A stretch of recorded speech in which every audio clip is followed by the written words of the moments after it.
This is Pet Life Radio. Let's talk pets.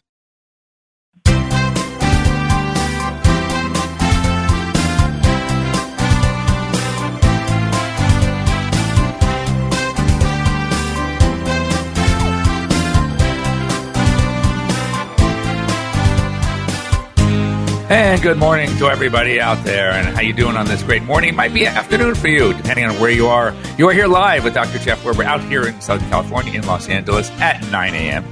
And we're here for you. We're here for your pets. We're here to talk pets. Pet Life Radio's live call-in show, Ask the Vets with Dr. Jeff. I want to thank our sponsors for allowing us to be here. That's More Than a Cone, raising awareness of animal welfare through the arts. Also from Save This Life Microchip. And finally, Bravecto, 12-week protection for fleas and ticks, which, this, by the way, this time of year, you need a lot of protection for fleas and ticks because summertime is always at their heightened season. So love to hear from you. A couple of ways to get a hold of us live, so you can call us, and that's toll-free, 877-385-8882. Once again, write this number down, 877-385-8882. Better yet, you can join us here live on Google Hangouts. Just log on to PetLifeRadio.com. Scroll down to the Ask the Vets with Dr. Jeff tab, and if you follow the instructions, you will see a Google Hangout link. Click on the link, and you can be here live with us, just showing us, have your pet on your lap. If you're sitting on the couch, have your pet next to you, but we'd love to hear from you. And my subject today, this is the good news, is that I get to talk about anything I want on the show. And sometimes it's pretty, sometimes it's not so pretty. And this is going to be about some emergency facilities, emergency hospitals. And are they overstepping their bounds? Are they doing more than they are supposed to as an emergency clinic? And we'll get into that in a minute. First, I just want to run down some great things on Smart Brief. Now, I go through AVMA, Smart Brief, and Pet Pav like every week just to see what's going on in the news. And if there's something here, if I strike a nerve with one of you, something you hear, we'd love to hear from you. So give us a call. And once again, 877-385-8882, or join us live on Google Hangouts. So this was a one that I like, and I see this. And this is something I'm going to take you quick back to a story. Years ago, there was a animal behavior expert.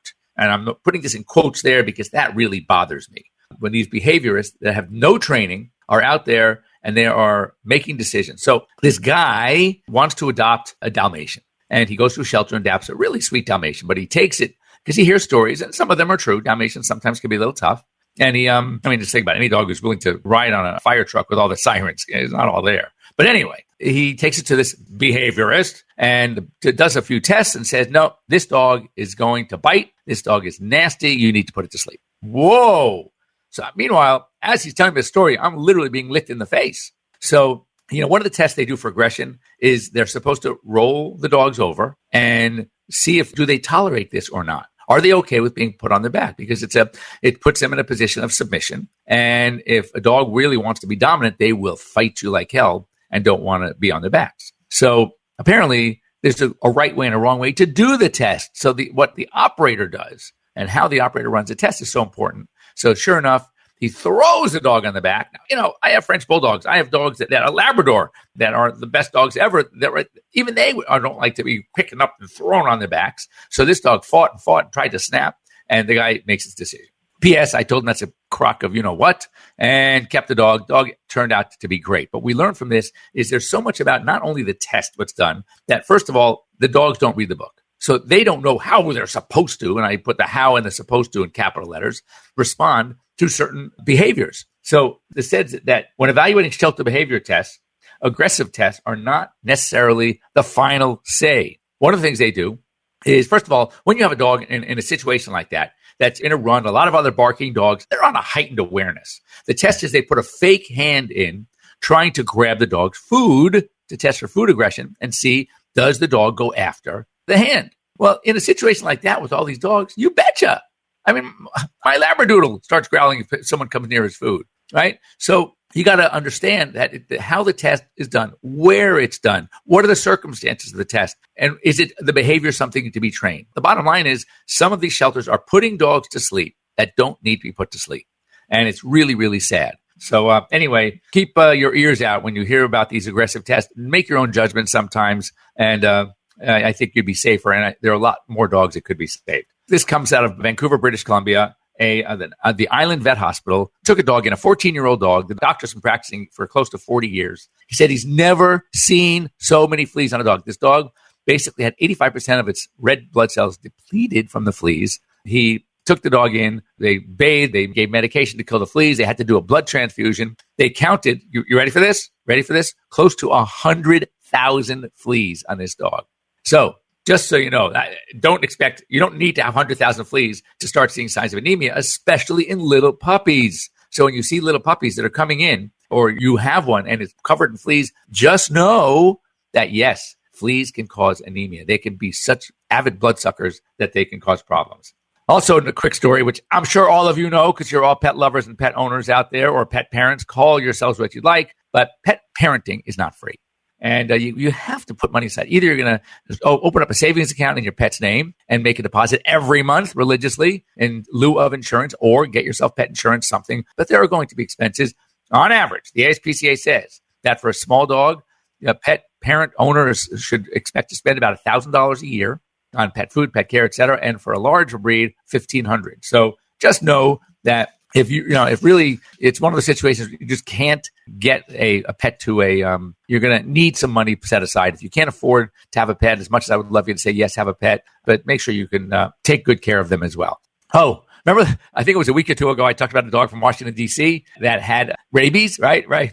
Guess what? It didn't have rabies. They did some other testing and found out, no, this dog did not have rabies. So anyone in D.C. area who thought they may have been exposed to this dog, not to worry. And, another story. Again, we talked about this a zillion times. You know, I'm an advocate of vaccines, but I'm also an advocate of not over-vaccinating. And I just want to reiterate that, yes, vaccines are necessary. We're seeing a rise of certain diseases because people aren't vaccinating. And I'm okay with not giving a vaccine if the dog doesn't need it, and you can tell that through a titer test, as I do at my practice with distemper and parvo, or a disease that's just not prevalent in your area. I'm not going to give a dog in Los Angeles a Lyme disease vaccine, or a dog that never goes hiking a rattlesnake vaccine. So pick and choose your vaccines. Know your core vaccines in your area. Those are the basic vaccines that every dog is subjected to.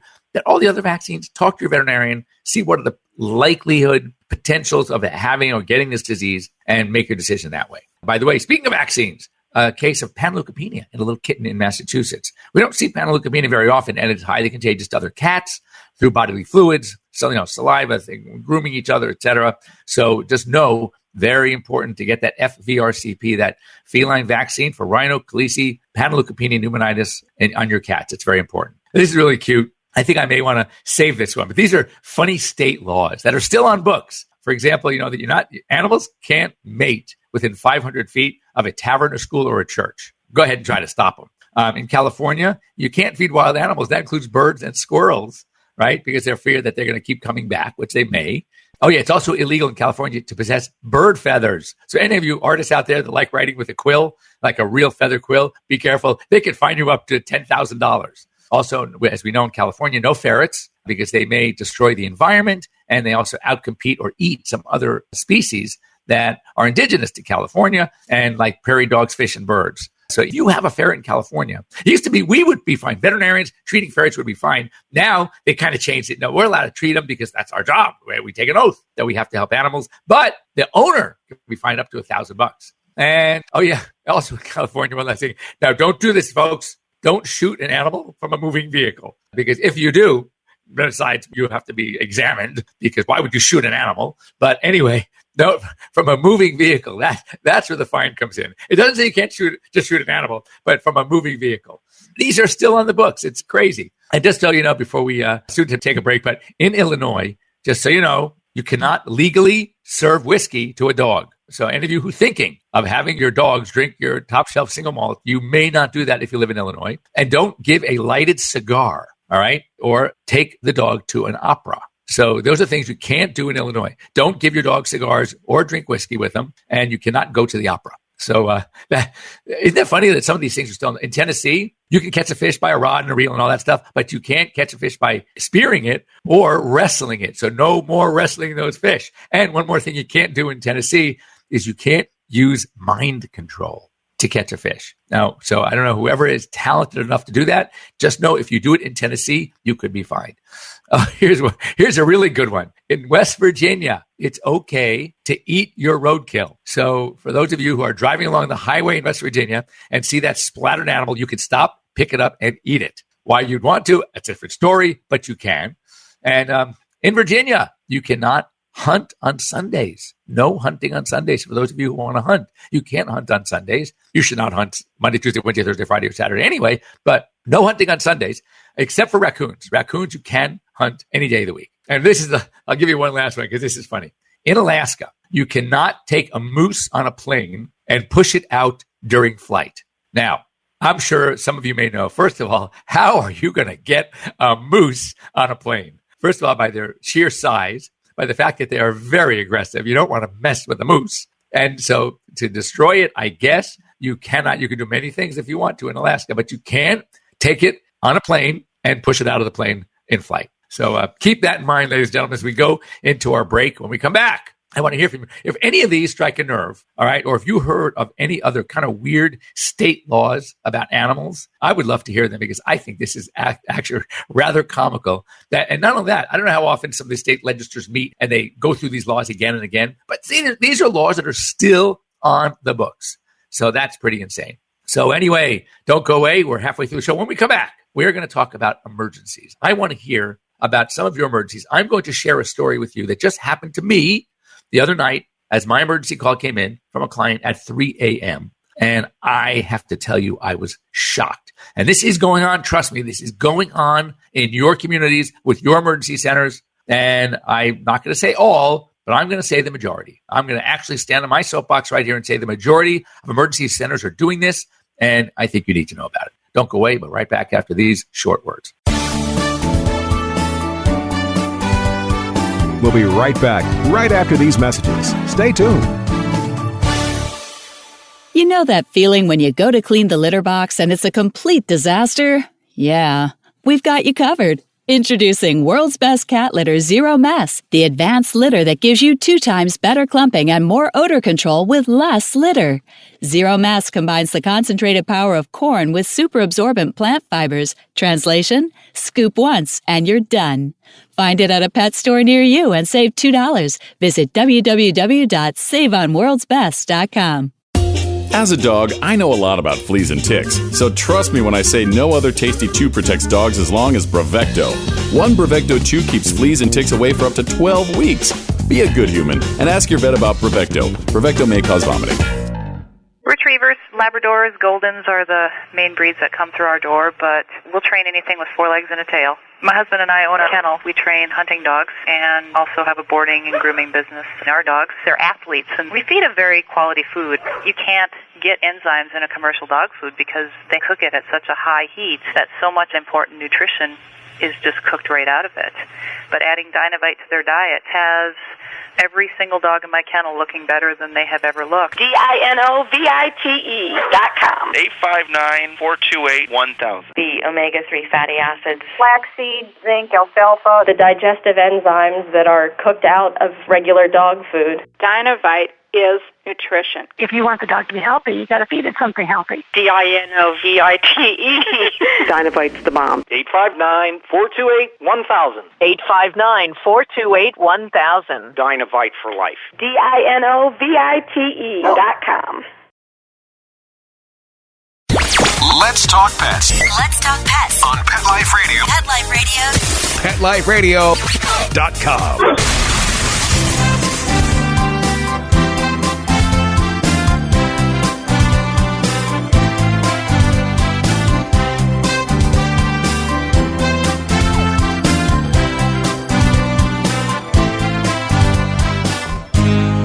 And welcome back.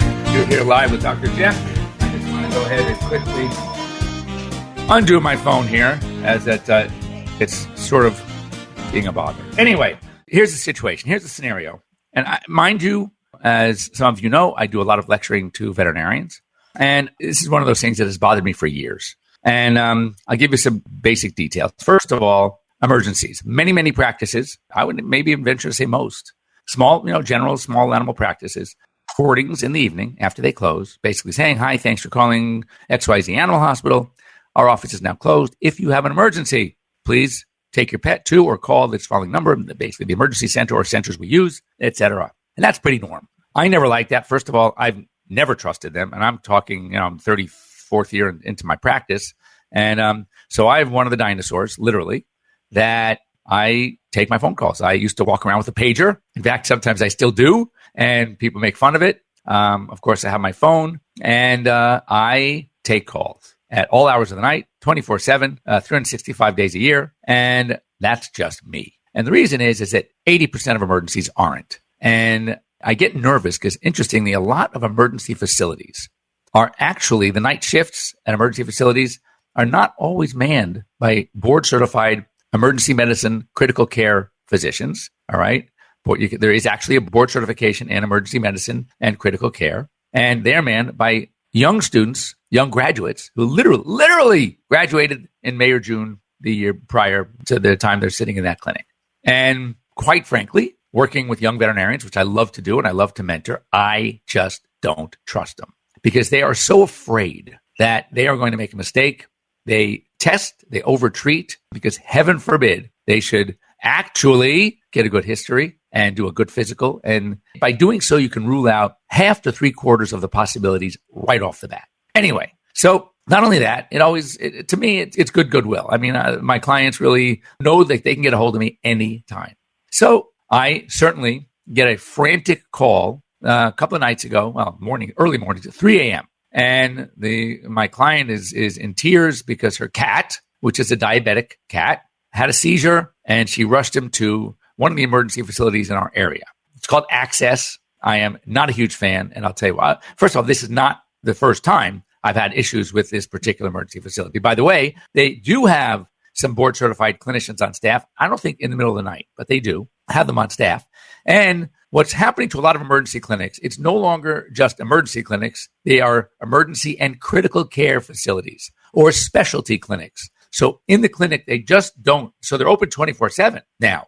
Used to be emergency clinics were opened when the basic hospitals were closed from, say, 7 or 6 p.m. until 8 a.m. the next morning. You had to come and pick up your pets by 8 a.m. and transfer them to your regular veterinarian. But now these facilities are emergency medicine and critical care and specialty groups. So they have a vast array of specialty clinicians in all different areas, surgeons and neurologists and dentists and internal medicine specialists, and of course, emergency. So the philosophy of these clinics has changed. The good old-fashioned emergency hospital that just does emergency from 6 p.m. to 8 a.m. the next morning, that is becoming obsolete. And therein lies the problem. So let me give you a little background of cats with diabetes. Cats with diabetes typically get type 2 diabetes, which means this is sometimes it's not insulin dependent. Now, sometimes we have to give insulin, but there are ways to manage these cats without. And another thing about cats with type 2 diabetes, it can reverse. And we've had many cats over the years that had to be on insulin initially, and they were able to wean off the insulin. And once they stabilize, just get them on a good diet and sometimes an oral anti-gluconeogenic agent that will stop the production of excess glucose and the sugar in the blood, and they do just fine without the insulin. Now, any of you out there that are diabetics or know anything about diabetes, there is a danger with high blood sugar, but there's also a danger when it drops too low, meaning that if you have a pet that gets its insulin and then doesn't eat, or a pet that's getting insulin and doesn't need it anymore. I mean, you've heard stories of people, these wacko nurses in nursing homes that are killing off the old patients because they fear that they're just suffering, taking it upon themselves. How are they doing it? They're giving them shots of insulin. It drops their blood sugar and they die. So a lot can happen when you are hypoglycemic as well. So this cat, apparently a week before, or maybe 10 days before this incident, had another incident where it wasn't so bad, but it was just kind of shaking. It was kind of off balance a little bit. All right. And then, but the cat pulled out of it, probably because it ate. And then the other night, in the middle of the morning, the cat had this major problem. Now, interestingly, this particular woman was giving insulin twice a day at 11 p.m. and 11 a.m. So if you give an insulin at 11 p.m. and all of a sudden at 3 a.m., you have this reaction. I mean, it doesn't take a genius to know that the first thought with a cat with type 2 diabetes is probably this cat was hypoglycemic. Anyway, takes it into this facility. This doctor, they wouldn't give me her name because I ended up calling because I was ready to blow a fuse. I actually did blow a fuse, but I was ready to share that with the staff there. And this girl calls me in tears. Why? Because they wanted to keep the cat, hospitalize the cat, and do a full neurology workup. We're talking MRIs and everything for $4,000 for the first 2 days. I'm going, what? Wait a second. If it looks like a duck, walks like a duck, quacks like a duck, it's probably a duck. You have a cat that's been given insulin. It's a type 2 diabetic. It may not need insulin anymore. It happened 4 hours after the insulin shot. How about the first thing you do is take a blood sugar test? And if this cat is hypoglycemic, give it a little sugar, right? And give it some fluid, supportive care, and send it to your regular veterinarian the next day. Back in the old days, 8 a.m. they close. You got to take it to your vet. Instead, these facilities are ripping you off, and they are taking advantage, and they are doing that which is often unnecessary, and they are leaving you, the doctors, kind of thing, the doctors out of their equation and ripping you off. So oftentimes I get calls and I get a referral letter from these places. I'm going, wait a second. How did this animal end up at an emergency facility, have all this work done, and I was never consulted as the head veterinarian, as the pet's own veterinarian? So it's unscrupulous practices. It is frustrating as all hell. So my bottom line is this cat, the only problem it had was it was getting too much insulin, and that's why this cat had this problem. This was not something, it wasn't neuro. It didn't need to have $4,000 worth of workup. And listen to this. When I told her on the phone, you know what? Just tell the doctor, all I want right now is a blood sugar test and give it some fluids if needed with some sugar, some dextrose. That's it. And then you bring it to us first thing in the morning. And guess what? This is how much these doctors care. They refused to do anything, basically saying, we don't want responsibility. It's either we're going to do it all or do nothing. And I said, you know something? Have them do nothing. I gave them the name of another emergency. But first of all, by this time, guess what? The cat was stabilized. The cat was doing much better. So I said, that's all it was. I mean, if there was a major neurologic problem, okay, and this is one of the questions I asked, between the time the cat had its last incident and now, how was the cat doing? She goes, the cat was doing fine. Well, my point is, it's unlikely that you're going to have a cat with a major neurologic problem that is going to be just fine for 2 weeks. All right. So there is something that's instigating these episodes. And what is she doing often? She's giving a diabetic cat insulin, which it may not need anymore. So the fact that this cat was doing fine, it just doesn't rule out a neurologic problem, but man, it puts it way down that list. Certainly nothing you're going to start your diagnostics with. You're going to start your diagnostics with the most obvious thing. And in this case, it was a simple blood sugar test. How tough is that? So they are these doctors, and I'm going to say it because I can. They do not know what they're doing. I don't trust them. They're often young doctors. And I said, I have young doctors in my practice, and I am shocked at what they come out of school doing. And boy, they really need mentoring. They need to work with a seasoned practitioner. It's often what I say is there's a big difference between knowledge and wisdom. And what is missing between knowledge and wisdom? What does wisdom have that knowledge doesn't? And the answer is simple: experience. And if you have knowledge without experience, you are not wise. You may know things, but you are not wise. And to treat an animal properly, you need to have wisdom.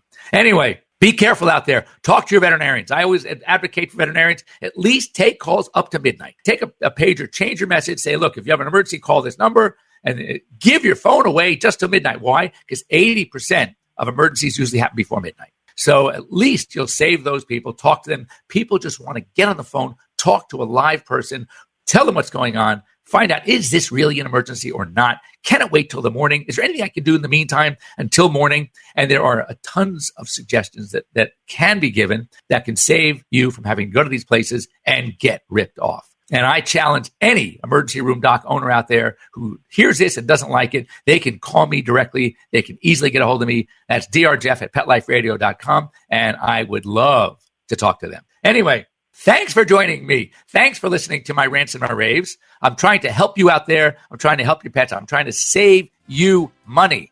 And don't have unnecessary tests done on your pets, just like you wouldn't want unnecessary tests done on you. And so thanks again to our sponsors, More Than a Cone, Save This Life Microchip, Bravecto, Flea and Tick. And we will be here hopefully next week. I'm traveling next week, so I'm not sure, 100% sure if I will be here live to join you, but you will hear me. And but for sure, we'll be back in 2 weeks, if not next week. All right, have a great week or two, everyone, and thanks for joining in. See you soon. Let's Talk Pets, every week on demand, only on PetLifeRadio.com.